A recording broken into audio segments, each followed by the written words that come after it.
Je suis Romain Matteo, très rapidement. Je suis responsable commercial chez EcoService. C'est EcoService qui est l'éditeur de la solution de supervision qui s'appelle ServiceNav. Donc, je viendrai rapidement tout à l'heure et après, on se concentrera sur le sujet d'aujourd'hui. Sachant que je suis aujourd'hui chez Miel, distributeur de la solution donc ServiceNav, de la solution de supervision. Et donc, l'idée, au-delà de la partie présentation générale, c'est d'aller quand même pas mal dans le dur, comme on dit, sur la partie technique et que l'on puisse détailler ce qu'on fait, ce qu'on sait faire du moins, très précisément sur la partie Citrix. Et pour cela, j'ai Fabrice qui est avec moi, Fabrice Lambert, qui est avant-vente chez EcoService. Donc, pour le coup, je le solliciterai quand on arrivera sur la partie technique. Voilà, donc déjà, pourquoi ce webinaire? Il se trouve que peut-être vous avez tous vu dans la presse, mais voilà, vous pouvez voir mon écran, par exemple sur Channel Biz ou d'autres journaux de l'écosystème IT, que Citrix veut pousser effectivement ses revendeurs, mais pas que, aussi globalement en fait l'ensemble des organisations, que ce soit pour des revendeurs informatiques, voire des MSP, ou pour des DSI en interne, pousser vers les services managés. Et donc, pour faire du service managé, typiquement, en général, il faut une solution de supervision. Du coup, on s'est dit, ça peut valoir le coup de communiquer. Et donc, aujourd'hui, on a une petite quinzaine à participer à ce webinaire. Voilà la genèse. Donc rapidement, pour EcoService, l'idée c'est pas que je vous refasse tout le topo sur EcoService, mais à nouveau qu'on se concentre sur la partie Citrix. On est une société française basée à Grenoble, à Paris et à Liverpool. On existe depuis 2006, donc on fait de la supervision depuis 12 ans maintenant et on a une quarantaine de collaborateurs, enfin un peu moins, 37 exactement. Et le support et la R&D sont en France, à Grenoble, donc ça c'est important. Notre marché, c'est qui? Premièrement, c'est des revendeurs informatiques ou MSP ou intégrateurs, donc utilisent notre solution de supervision pour délivrer un service d'infogérance. Et ensuite, proposer à des DSI d'aller utiliser cette supervision pour eux en interne ou avec une offre de service packagé en fonction bien sûr de ce qui est proposé au DSI. Voilà, donc essentiellement du MSP et ensuite on est en direct touch qu'on appelle, puisque nous on fait jamais de direct, mais on travaille avec des intégrateurs, donc 4 aujourd'hui certifiés en France, pour aller proposer nos solutions auprès des DSI.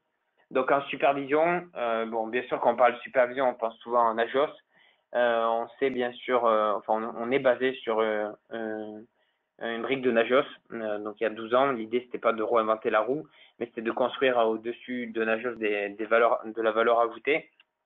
Et pour ça, c'est ce qu'on a essayé de faire. Je vous montrerai, on ira directement dans l'outil. Et en fait, nos forces, c'est quoi? C'est d'être bon en tableau de bord, en reporting, et donc toute la couche décisionnelle. Voilà, tout ce qui est tableau de bord, reporting, ça c'est vraiment notre valeur ajoutée. Et comme je le disais, on fait jamais de direct. Donc l'idée c'est que la solution est sa marque blanche. Donc logo, les couleurs, etc. Tout est aux couleurs de la société utilisatrice. Donc pour ça, on a à peu près 130 clients, donc ESN, MSP ou intégrateurs. Et ensuite, ces gens-là vont aller cibler soit des TPE, soit des PME, soit des ETI, soit des grands comptes, avec soit à nouveau une offre d'infogérance ou alors une solution, donc en mode intégration cette fois-ci. La solution supervision, donc on sait superviser du système, du réseau, de l'applicatif, j'y reviendrai. L'idée vraiment, c'est d'avoir le taux de disponibilité autour d'un service métier. Et aujourd'hui, ça sera autour du service Citrix. On ira dans le détail juste après. La solution, elle tourne soit en SaaS, soit en on-premise, en fonction des clients, tout simplement. Mais à peu près 80% de nos clients, c'est du SaaS aujourd'hui. Et après, les modèles de points de contrôle, j'y viendrai. On a un catalogue assez riche pour savoir qu'est-ce qu'on sait superviser ou qu'est-ce qu'on ne sait pas superviser. Et aujourd'hui, on en a à peu près 1300. Et donc, bien sûr, ce catalogue évolue de jour en jour, puisque en fonction du marché, voilà, Citrix, sur la partie Citrix Cloud, par exemple. Donc, c'est de nouveaux points de contrôle. Pareil sur du cloud public, AWS ou Azure ou Office 365.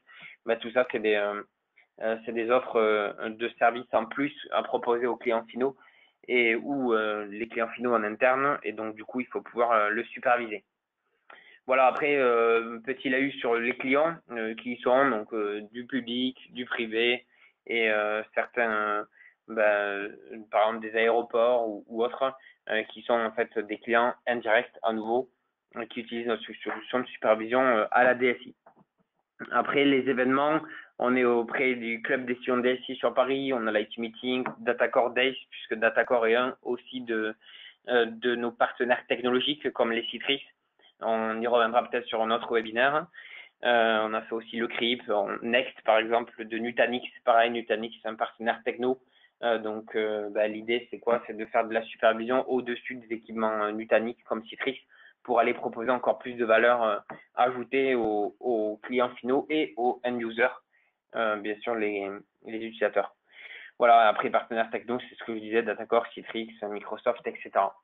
Donc ce contexte de webinaire avec Citrix, c'est aussi parce que personnellement, je m'en vais dans 3 jours en Floride pour aller rencontrer justement les bonnes personnes au niveau des US, au niveau worldwide, pour aller essayer du moins de faire un partenariat sur l'OIM, donc potentiellement intégrer la supervision directement dans les produits Citrix pour que ça soit encore plus fluide pour les utilisateurs. Alors, on n'en est pas encore là, mais c'est une perspective. Ok. Donc avant de voilà, là je pense que j'ai à peu près présenté sur CoService. Avant d'aller un peu plus loin sur CoService, je voulais vous sensibiliser à une chose. Si vous tapez sur Google ServiceNav Citrix, on va le faire ensemble. Vous atterrissez bien sûr sur une page CoService, la première, mais aussi sur la marketplace, donc qui s'appelle Citrix Ready. Donc directement sur le site de Citrix, citrix.com, où comme vous le voyez, on est tamponné entre guillemets Citrix, et ça permet d'avoir une légitimité supplémentaire. Et ça permet également, là vous voyez, à toutes les versions compatibles, ça permet d'être en contact direct avec les équipes Citrix au niveau produit, bien sûr, pour que eux ils puissent nous donner nous avertir du moins des nouvelles mises à jour et que nos plugins, donc les points de contrôle, puissent être mis à jour justement en fonction et qu'on soit up to date, comme on dit. Voilà, donc ça c'est ce que je voulais vous montrer. Et puis après, on va basculer directement dans la solution. Donc pour se loguer, login mot de passe, l'interface c'est du full web, anglais, français, disponible. Et comme je le disais, c'est de la marque blanche. Donc quand je me connecte, donc là tout est CoService, mais bien sûr l'idée c'est que ça soit aux couleurs de la société utilisatrice.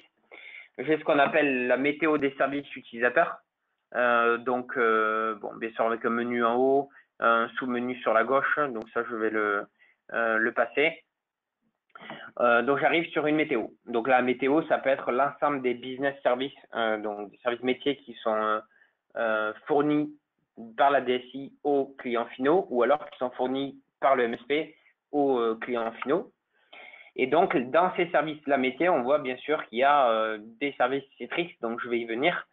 Et après, on voit une météo, donc l'état courant, soleil, c'est fonctionnel. Le nuage, ça veut dire que l'état est dégradé. Et la pluie, ça veut dire que c'est hors d'usage. Donc la pluie va impacter directement le taux de disponibilité, donc le SLA. Et soit c'est rouge, soit c'est vert. Pourquoi? C'est en fonction de l'objectif qu'on se donne en amont, bien sûr, puisqu'on va aller superviser, on va le voir sur le service Citrix, par rapport à des plages horaires données. Et après, on a des tendances. Ces tendances sont mesurées par rapport à une période donnée. Donc période sur le mois en cours ou autre. Bien sûr, on peut choisir.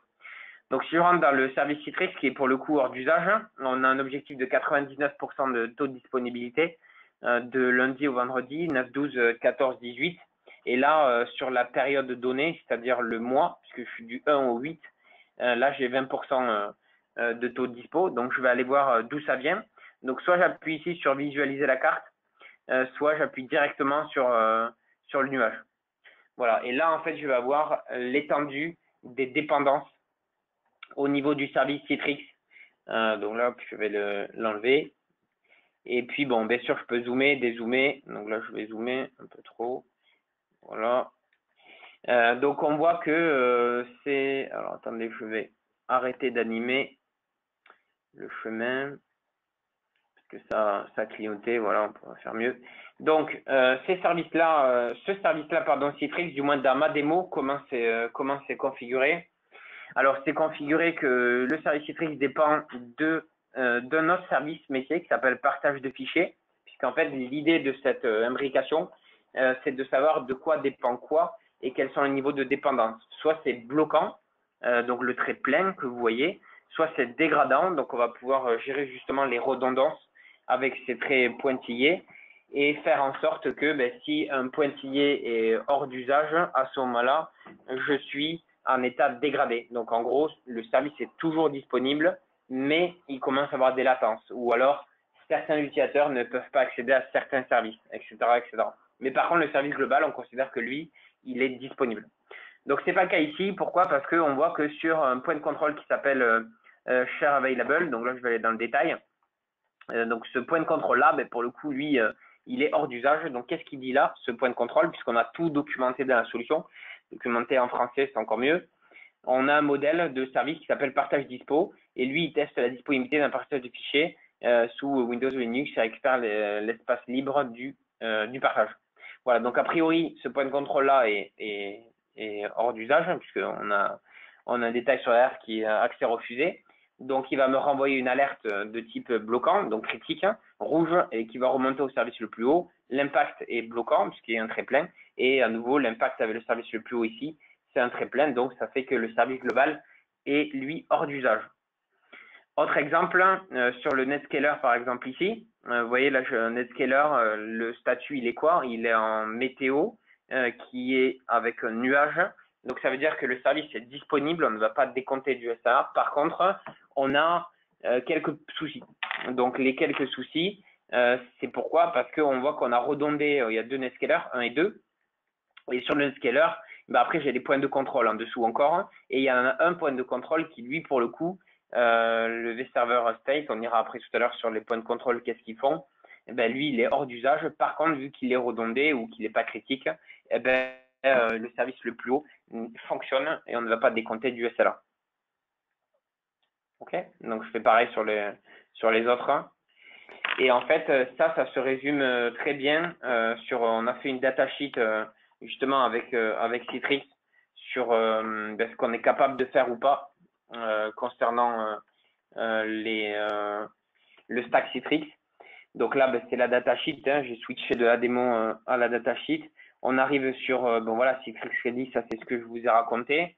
Bon, le petit laus sur ServiceNav avec la solution, easy to deploy, easy to configure, donc facile à déployer, facile à configurer, multitenante aussi, bien sûr, j'ai parlé de SaaS. La solution peut être aussi en on-premise, ça aussi je l'ai dit, mais dans tous les cas, c'est du multitenante. Et après, on arrive sur le stack en fait complet. Desktop, AD, File Server, Netscaler, Controller, AP Server et Storefront. Donc tout ça en fait, ça constitue le service Citrix et ça permet que on puisse l'avoir directement dans la supervision en temps réel, bien sûr, l'état de l'ensemble de ces services-là. Voilà. Et puis après, si je continue sur ma petite brochure. Là, j'ai 5 bullet points. L'idée, je vais vous les présenter tous, mais voilà, c'est d'avoir la performance du service. Donc ça, à travers l'ensemble des points de contrôle. J'y viens un peu plus précisément dans quelques secondes. L'ensemble voilà, savoir les problématiques potentielles sur l'ensemble du stack Citrix, sachant que en termes d'alerting, puisqu'un outil de supervision, bien sûr, l'objectif c'est que ça alerte d'abord. On s'est alerté en email. On s'est alerté un SMS, donc il faut juste se mettre un numéro de téléphone dans l'application directement. Il n'y a pas besoin de souscrire à un opérateur ou autre, tout est packagé. Et l'autre point, c'est qu'on a une application mobile, donc Android ou iOS, pour aller recevoir les messages push. Donc par exemple, sur les notions d'astreinte, ça peut avoir beaucoup de sens. Voilà. Donc on est sur l'App Store. Ça, c'était le petit laus. Après, sur notre site web, vous allez, donc je switch d'écran en écran, mais l'idée c'est que vous voyez un petit peu tout ce qui est possible de faire. Donc là, on est sur notre site web directement, il n'y a pas besoin de login ni rien pour y accéder. On fait un petit CTRL F et je vais aller directement sur les points de contrôle concernant Citrix. Donc en fait, c'est chaque point de contrôle, ça fait quelque chose, ça remonte une info. Comme celui-là, par exemple, mesure l'utilisation des processeurs de l'appliance, alerte si dépassement de seuil CPU. Pareil sur l'utilisation de l'espace disque, donc Netscaler disque, Netscaler RAM. Ici, je suis sur le statut de chaque vserver. Après, sur celui-là, on collecte le nombre moyen de sessions concurrentes Citrix et le nombre de sessions déconnectées sur l'intervalle de temps qui doit correspondre à la fréquence de contrôle. Donc voilà, typiquement, je suis, comme je vous disais, chez Miel, là, aujourd'hui à Bièvre, et j'ai discuté avec un des formateurs Citrix, et il me disait que, voilà, lors des formations, hein, puisque Miel anime, combien vous faites de formations? Deux formations par mois. Voilà, 2 formations par mois, donc ça fait une 25-30 par an. Eh ben, une fois sur 2, on demande comment on fait pour superviser le nombre de moyennes de sessions et le nombre de sessions déconnectées sur un intervalle de temps. Voilà, ça c'est des retours des cas d'usage. Peut-être c'est les mêmes chez vous. Après, le nombre de demandes de liste d'applications par seconde. Ensuite, on est sur le nombre de résolutions, donc demande de lancement d'applications par seconde. Voilà, on va un peu plus loin. Ensuite, on est sur le collecte le temps nécessaire en millisecondes pour déterminer le serveur le moins chargé lors d'un lancement d'une application. La durée moyenne des requêtes de vérification de licence.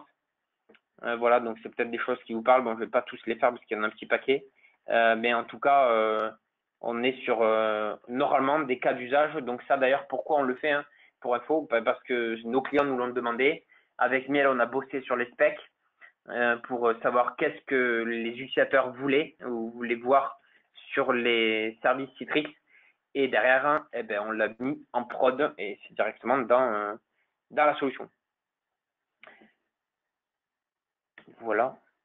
Ensuite, si je reviens sur notre petite démo, alors sur la démo, je vais basculer sur un autre écran qui s'appelle les tableaux de bord. Donc sur les tableaux de bord, là, on va pouvoir avoir des tableaux de bord, donc des maps sur justement la partie Citrix. Donc là, c'est exactement l'image que j'avais tout à l'heure, hein, donc qui est en fond d'écran. Et donc l'idée, c'est que chaque point de contrôle ici, en fait, c'est la même image, un copier-coller de celle que je vous ai montré tout à l'heure dans la datasheet, sauf que là, on a un dynamique. Donc un point de contrôle ici, si je vais cliquer, je vais avoir l'état dynamique de l'ensemble du stack Citrix ou de Citrix Prod ou du A ou de B. Ok. Donc sur un autre usage, puisque bon là je parle de Citrix, c'est bien, mais sur un autre usage, quelque chose qui peut aussi parler métier quoi, sur les aéroports. Voilà, bon, ça n'a rien à voir avec Citrix, mais je vous montre quand même, c'est des maps. L'idée, c'est de mettre à nouveau une map en fond. Donc, c'est quoi? On charge, je vais vous le faire rapido. On charge une image et dessus, on met des points de contrôle dynamiques. Je le fais dans quelques instants. Donc, si je clique ici sur ce point de contrôle-là, ben, j'ai l'état en temps réel. Donc, après, pareil, je reviens dans les dépendances. Je regarde de quoi dépend quoi. Et là, en fait, je suis sur la supervision de les barrières de parking, voilà, d'un aéroport en France, avec qui on bosse indirectement, puisqu'on ne fait que de l'indirect à nouveau. Voilà. Pareil sur pour continuer sur les aéroports, pareil sur les caméras, des caméras IP, c'est un autre usage aussi qui est pertinent. Donc on a à l'écran, c'est pareil, je reclique, ben, j'ai l'état du service caméra puisque c'est un service métier qui lui dépend de quoi? De différents points de contrôle et dont un, vous voyez, qui est en état alerte. Donc si je clique, là il va me dire qu'est-ce que fait ce modèle de contrôle ici. Sachez que comme vous le voyez, sur une alerte, on peut avoir une ouverture de ticket. En fait, je peux aller créer un ticket et acquitter l'événement. Donc, ça va permettre quoi? Ça va permettre dans votre outil de ticketing, nous on ne fait pas du ticketing, c'est pas notre métier. Mais par contre, dans les outils d'ITSM du marché, EasyVista, GLPI, ServiceNow, Ivanti, Service Desk, etc., Piteas, par exemple, ben, ces outils-là, on sait s'intégrer avec et on va pouvoir créer automatiquement ou semi-automatiquement les tickets dans l'outil de ticketing. Voilà. Donc du coup, donc ça c'est l'ensemble des tableaux de bord. Je vous montre un petit paquet. Je vous montre à quoi ça correspond. Ben voilà, là on a un ticket qui est ouvert. Bon, là, pour le coup, mauvais exemple. Je vais prendre peut-être celui-là. Voilà, c'est mieux. Donc on a le numéro du ticket et ça c'est créé dans l'outil de ticketing. Donc bien sûr c'est pareil sur le service Citrix. Donc c'est pareil, je clique ici, je fais créer un ticket à quitter l'événement, il va me copier-coller le message de l'alerte directement dans l'outil de ticketing. Donc tout ça, c'est pourquoi? C'est pour fluidifier la gestion et automatiser le process d'incident dans les flows, quoi. Soit chez un MSP, le service d'infogérance, les personnes qui s'occupent du service manager, ou au niveau des clients finaux, à la DSI, à la prod. Donc à la prod, en général, il y a des gens qui sont assez spécifiés, pas spécifiés, mais dédiés sur tel ou tel environnement. Et on va catégoriser les alertes. Donc là, par exemple, je catégorise, si voilà, sur les parties Citrix, je vais dire je veux un tableau de bord qu'avec les services Citrix. Donc tout à l'heure, j'avais la map, et là maintenant, je catégorise. Là, par exemple, je suis pas sur on appelait ça disque ou application ou autre, mais pas typiquement dans l'application. Je clique, je vois qu'il y a une alerte critique et une alerte de type warning. Donc après, bien sûr, je vais dans le détail, mais l'objectif, c'est quoi?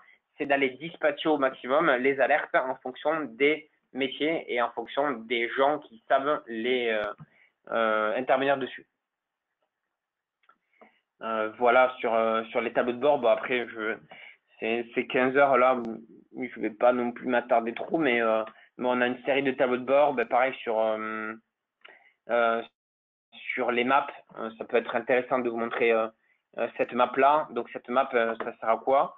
Cette map, c'est typiquement l'architecture de notre solution de supervision. Voilà, notre solution de supervision, vous avez l'architecture en temps réel et nous, on fait le même métier que vous, que ce soit la DSI, soit un MSP, parce qu'on supervise notre propre outil de supervision, tout simplement. Donc en fait, on a à l'écran tout ce qui est en fait supervision, quoi. On voit la brique nageuse que je vous racontais tout à l'heure avec le collecteur. Donc on n'est pas intrusif en mettant des agents sur les équipements. On met une machine virtuelle, donc qui est un collecteur. Ce collecteur, il est forcément sur le réseau. Donc en gros, si vous êtes connecté, si vous avez plusieurs sites, vous êtes connecté en VPN ou MPLS avec chaque site. Pour le coup, vous pouvez aller superviser avec une seule box qu'on appelle, donc un seul collecteur, l'ensemble des sites. Ce collecteur va remonter les infos, soit SNMP, soit WMI, soit avec les trappes SNMP, puisqu'on sait aussi faire des trappes. Et ensuite, il va aller poser cette data dans la partie Big Data, justement. Donc, en gros, vous avez les technos, on ne va pas m'attarder dessus, mais Elasticsearch, une base de données Cassandra, du RabbitMQ, de la Hadoop, etc. Et donc, tout ça, ça va faire que, premièrement, la solution que je vous ai dit est SaaS et aussi en premise, mais surtout sur la partie SaaS où on a beaucoup de volume, on va faire en sorte que cette plateforme n'explose pas, tout simplement. Donc, en gros, elle est scalable. Donc, ça, c'est le premier point. Et ensuite, on va pouvoir faire de l'intelligence derrière. C'est-à-dire que dans la supervision en général, si vous voulez superviser du Citrix, superviser du réseau, superviser de l'infra, etc., plus vous allez en mettre, plus il va y avoir d'alertes. Donc, si je dis ça, c'est parce qu'après, on va multiplier les faux positifs ou les fausses alertes. Donc, pour éviter de multiplier les fausses alertes, l'objectif, c'est que la solution apprenne d'elle-même, en proposant à l'utilisateur ou en intervenant directement, à réajuster automatiquement les seuils. Voilà. Et donc, réajuster automatiquement les seuils, ça va permettre, on a constaté, de réduire à peu près entre 15 et 20% le nombre de fausses alertes. Donc, en gros, si vous avez une personne qui est dédiée à la supervision, on se rend compte que finalement, cette personne, il y a 80% de son temps qui est effectif et les 20 autres pourcents, en fait, ça sert à gérer du faux positif. Donc, pas forcément pertinent. Donc là, je vous montre à l'écran, vous avez quoi? Vous avez un tableau de bord qui est sur justement la liste des services avec des faux positifs sur les 90 derniers jours. On a site par site quel équipement a craché le plus de faux positifs en gros. Et après, derrière, là je suis sur une vidéo, ce que je vous montre, pour l'instant on travaille dessus, mais si c'est en vidéo, ça veut dire que c'est pas très loin. En gros, on va pouvoir configurer ou préconfigurer automatiquement. La supervision va proposer en disant voilà, potentiellement les recommandations, c'est pas de mettre 82%, mais 87,8%. Parce qu'avec tout ce qui s'est passé avant sur le stack Citrix, a priori, quand il y a X utilisateurs, ça marche toujours alors qu'on envoie une alerte. Potentiellement, il ne faut pas mettre à 10 utilisateurs, mais à 11 quoi. Je dis n'importe quoi, mais c'est un exemple. Et donc, ça va permettre de réduire des fausses alertes. Et du coup, les équipes qui sont derrière la supervision vont se concentrer sur les vraies alertes et donc vont être plus efficaces. Et même pour elles, pour les personnes en question, c'est quand même plus sympa de travailler sur de vraies alertes que de travailler sur du faux, quoi. En général, c'est moyen. Voilà, donc pour revenir sur mon petit schéma architectural. Donc là, bien sûr, si je clique, c'est comme tout à l'heure, il y a les points verts parce que idéalement, tout est vert, parce qu'on nous on s'engage sur un SLA quand même. Donc il faut que la supervision tourne. Donc je vous ai expliqué le connecteur, je vous ai expliqué les big data, donc scalabilité et les fonctions intelligentes à venir. On parle aussi de supervision prédictive. Voilà, la météo, c'est bien de l'avoir maintenant, mais c'est encore mieux si on a la météo dans 2 heures, si on a la météo dans 15 heures, en disant qu'est-ce qui va se passer plus tard. Donc ça permet quoi? Ça permet d'être encore plus réactif, vous qui gérez au quotidien les alertes. Donc si vous avez une alerte maintenant, au pire du pire, l'utilisateur il est au courant en même temps que vous. Donc ça c'est bien, mais c'est peut-être trop tard. Donc du coup, nous on s'est dit pourquoi ne pas anticiper. Donc si on va anticiper, voilà, c'est ce que je cherche en instant, c'est à l'écran avec l'état courant. Ah oui, pardon, j'avais mis pause. Merci beaucoup. Ouais, ça à l'écran, on a l'état courant de l'accès Internet, le forecast dans 2 heures et le forecast dans 15 heures. Et donc, l'accès Internet ou le service Citrix, puisque bon, j'avais accès sur Citrix, donc je ne vais pas trop détourner, mais de toute façon, vous voyez, l'idée, c'est de le faire sur l'ensemble des services et de faire un forecast en disant qu'est-ce qui peut se passer plus tard. Et en clair, c'est autant de SLA pour vous qui est économisé. Parce que si on anticipe ce qui va se passer plus tard, en fait, c'est du SLA de gagner, quoi, tout simplement. Voilà. Ah oui, après, je vous avais promis un truc, donc je vais le faire. Je vous ai promis de faire la map et de l'éditer. Donc, en fait, on va éditer la map. C'est juste pour vous montrer que c'est pas du code, c'est pas un client lourd, parce que par exemple, nos amis Centréon, ils utilisent du client lourd pour faire des maps. Nous, en fait, on va charger une image comme je l'ai à l'écran là. Hop, je suis dessus. Et après, on va aller mettre les petits points. Les points qui sont dynamiques. Voilà, donc je les déplacer à l'instant. Après, bien sûr, je peux réduire la taille, mettre plus gros, moins gros. Je peux gérer le positionnement. Bref, je peux faire plein de choses et ça se fait tout simplement avec du click and drop. Donc là, je ne vais pas le faire pour ne pas péter la démo, mais l'idée, c'est ça. C'est de faire du click and drop, d'associer un point de contrôle à un équipement ou à un service métier ou à un point de contrôle particulier. Donc, vous voyez, on a les 3 niveaux. Point de contrôle, la CPU, par exemple, équipement, le serveur, par exemple, et le service métier, le stack, globalement, le stack Citrix, par exemple. Donc, je définis où va pointer ce petit cercle et après, je sauvegarde et j'ai terminé ma config. Donc, en gros, ça se fait relativement simplement. Voilà. Du coup, c'est 15h05. Donc, l'idée, c'est qu'on va pouvoir aussi montrer ensemble un autre point que je voulais voir, 2 autres points. Le premier, c'est sur la partie, sur notre site web, on a fait un article sur justement la supervision de Citrix et quelles sont les bonnes pratiques. Donc là, l'idée, c'est qu'on le parcourt ensemble. Donc, je sais pas si Fabrice, tu veux intervenir ou si c'est bon. J'attends, je crois qu'il faut que je te mette en démute. Fabrice, tu dois pouvoir parler. Oui, merci. Bonjour à tous. Donc, en effet, sur la partie ServiceNav, on va pouvoir superviser l'ensemble des éléments qui vont composer la stack Citrix, avec au centre, bien entendu, le delivery controller, qui est le composant de gestion qu'on va savoir superviser avec l'ensemble des points de contrôle que vous a montré Romain tout à l'heure. Et puis, si vos différents sites possèdent un ou plusieurs delivery controllers, on va pouvoir les superviser chacun de façon autonome. Vous l'installez sur un serveur, dans un centre de données, on va superviser à la fois le serveur, les données, la base de données liée, c'est juste qu'on va retrouver tout à fait en dessous. C'est du SQL Server, donc bien entendu, on sait superviser du SQL Server.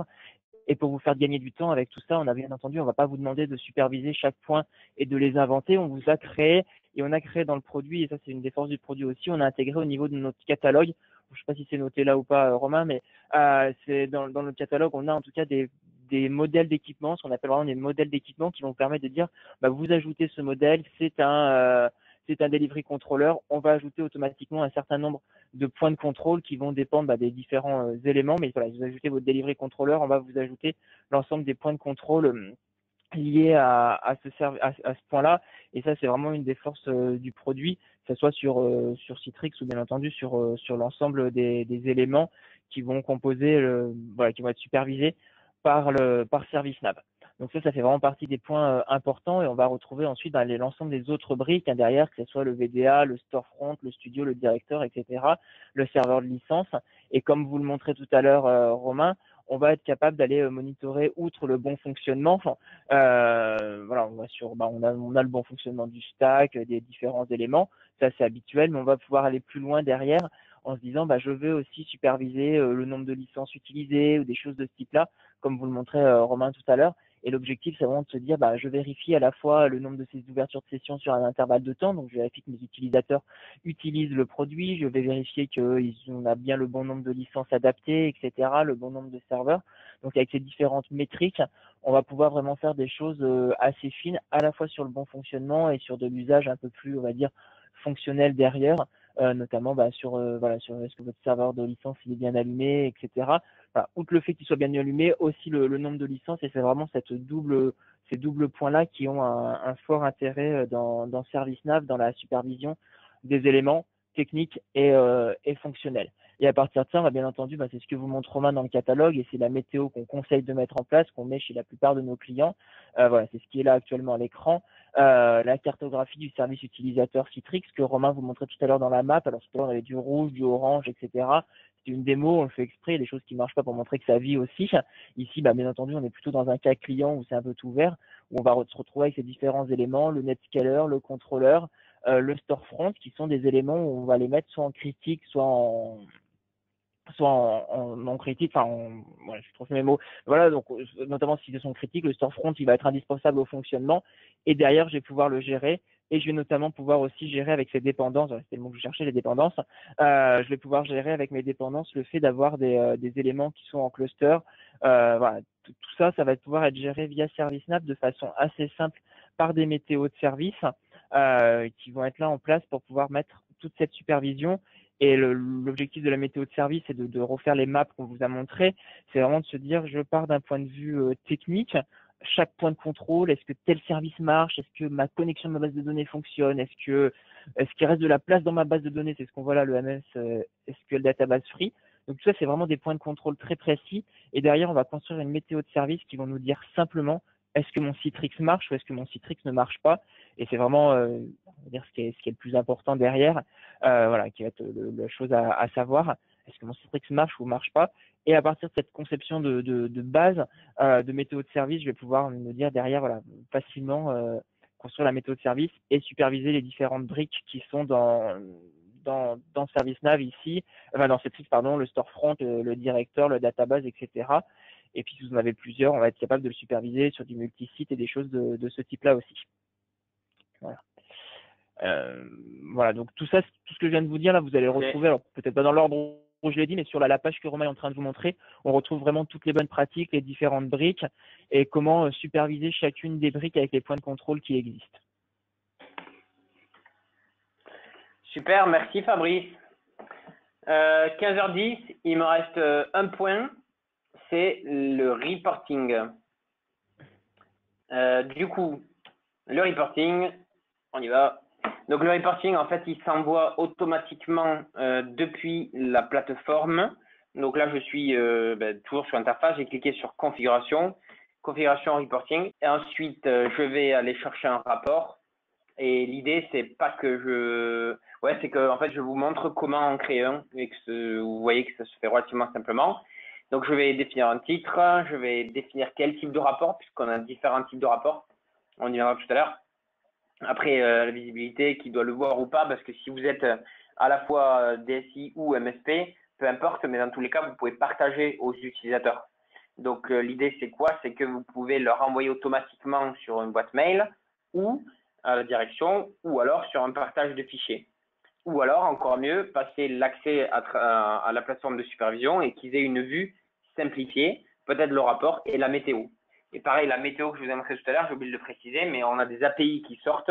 Donc, si vous voulez, aux utilisateurs Citrix ou au service Citrix ou ceux où c'est le plus critique, enfin Citrix ou autre, envoyer cette météo, il y a des API qui sortent. Donc, on le met par exemple sur un intranet, cette météo, et ça permet d'avoir la communication auprès des utilisateurs. Et comme ça, ils ont l'accès en temps réel à leur service métier sur un intranet, un SharePoint ou autre. Donc, pour en revenir au rapport, je définis le nom, la période d'analyse, je définis ce que je mets dedans dans ces rapports-là. Donc, par exemple, je vais aller chercher les services Citrix. Si je veux, je peux aller mettre des équipements. Et après, j'ai une politique d'envoi qui est proposée. Donc, la politique d'envoi, soit un email qui s'envoie automatiquement à des contacts donnés ou des groupes de contacts à une fréquence donnée. Pareil. Ou alors sur un partage de réseau. Ok, et ensuite, du coup, le résultat, c'est quoi? C'est d'avoir en fait l'ensemble, voilà, ce rapport de ce type-là. Donc, ce rapport, il est au logo CoServIt avec couleur CoServIt, mais comme je le disais tout à l'heure, tout ça, ça s'enlève. Pourquoi? Parce qu'on est sur une solution marque blanche. Donc là, je suis sur le service métier qui s'appelle Stack Citrix. Oui, c'est ça. J'ai quoi dessus? J'ai un objectif qui a été défini. Qu'on peut voir ici, là, oui, je vais décaler.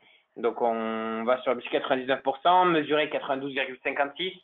Vu que ça ne parle pas, on l'a traduit en indispo en jours et en heures.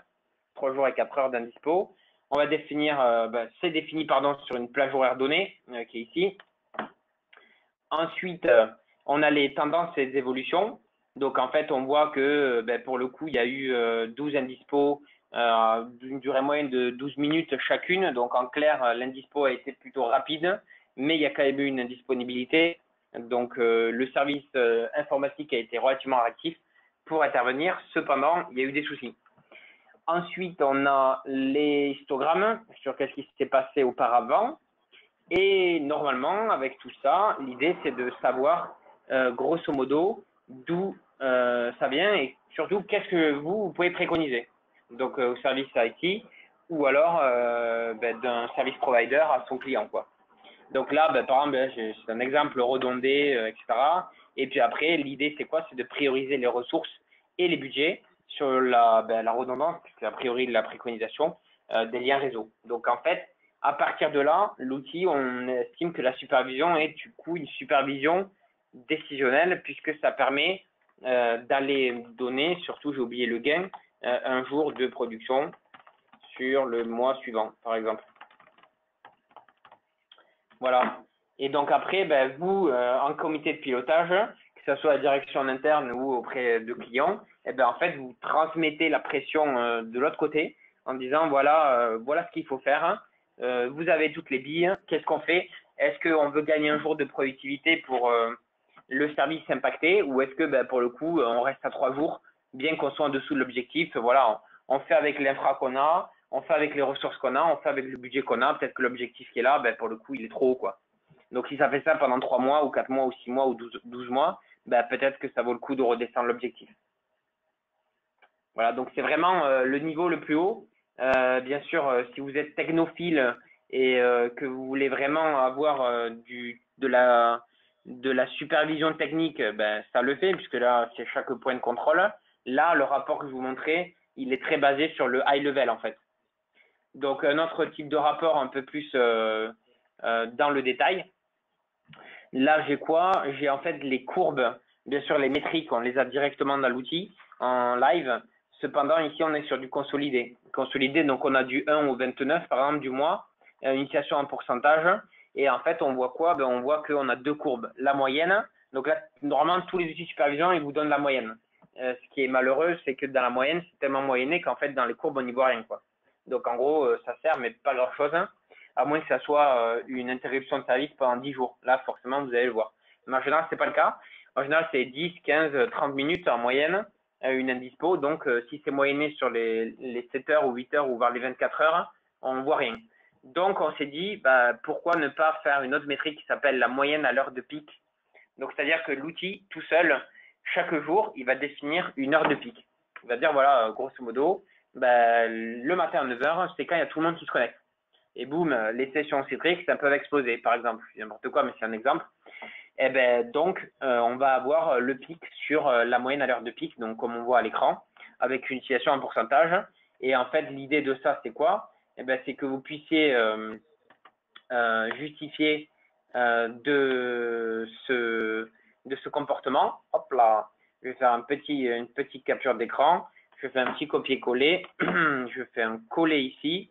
Et ensuite, vous allez justifier le pourquoi du comment concernant l'indisponibilité. Bon, à nouveau, c'est un cas très simple là ce que je fais, mais c'est pas grave. Et en fait, on fait une petite flèche. Donc là, je vais enlever ça, sinon on voit rien. Et on dit, voilà, l'indispo, ça vient d'où? Ça vient de la moyenne heure de pic. Voilà, quand tout le monde se connecte, le truc il crache parce que c'est pas dimensionné pour. Donc soit on monte en puissance, soit on laisse comme ça, mais les jours où il y a tout le monde au bureau, ça peut être problématique. Voilà. Après, bien sûr, on a le consolidé sur les. Là, j'étais sur un mois donné, du 1 au 29. J'ai la même chose sur le consolidé les 12 derniers mois.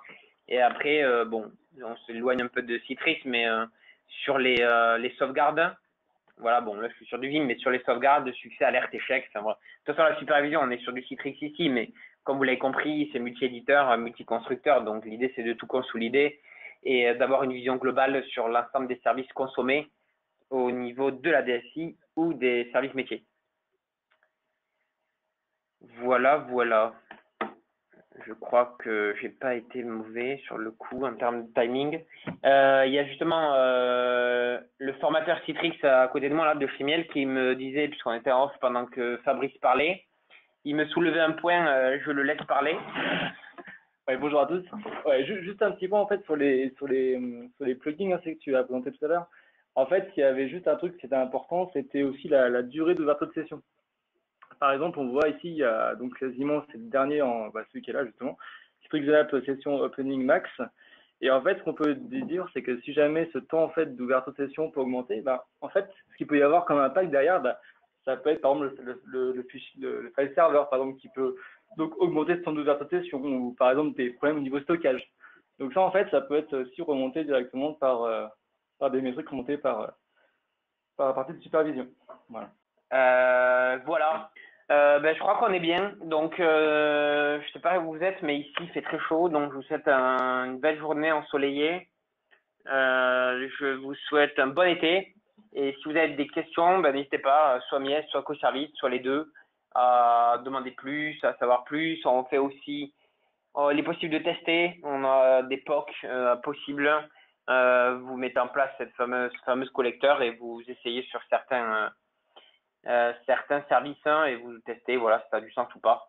Bref, plein de choses sont possibles et on reste disponible pour vous. Bonne journée à vous. À bientôt. Au revoir.